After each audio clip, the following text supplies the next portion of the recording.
Being స్పిరిచువల్కి being రిలీజియస్కి మధ్య ఉన్న తేడా ఏంటి అంటారు?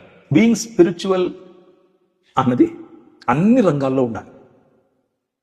రిలీజియస్ రంగంలో స్పిరిచువల్గా ఉండాలి, ఫైనాన్షియల్ రంగంలో స్పిరిచువల్గా ఉండాలి, లలిత కళల్లో స్పిరిచువల్గా ఉండొచ్చు, బ్యాంకింగ్ సెక్టర్లో స్పిరిచువల్గా ఉండొచ్చు, మీ ఫ్యామిలీ లైఫ్లో స్పిరిచువల్గా ఉండాలి. న్యాయ రంగంలో స్పిరిచువాలిటీ ఉంది, అన్ని రంగాల్లో స్పిరిచువాలిటీ ఉంది. స్పిరిచువల్ అన్నది హైందవ తత్వ అనుసారంగా ఉన్న స్పిరిచువాలిటీ గురించి మాట్లాడట్లేదు బైబిల్. స్పిరిచువాలిటీ అని బైబిల్ దేని గురించి మాట్లాడుతుంది అని అంటే, దేవుడు ఏ మనిషినైతే సృష్టించి నువ్వు నా పోలిక చొప్పున నా స్వరూపంలో ఉన్నావు, చాలా బాగుంది అని అన్నాడు. దేవుడు ఏ సృష్టినైతే చేస్తూ ఇది బాగుంది, ఇది బాగుంది, ఇది బాగుంది అంటూ వచ్చాడో అదంతా స్పిరిచువలే. స్పిరిచువల్ అని అంటే నాన్ ఫిజికల్ అని బైబిల్ అర్థం కాదు. స్పిరిచువల్ అంటే బైబిల్ అర్థము దైవికమైన లేదా దేవుడు ఆమోదించిన అని అర్థం. దేవుడు ఆమోదించినటువంటి జీవన విధానం ఏదైనా స్పిరిచువలే.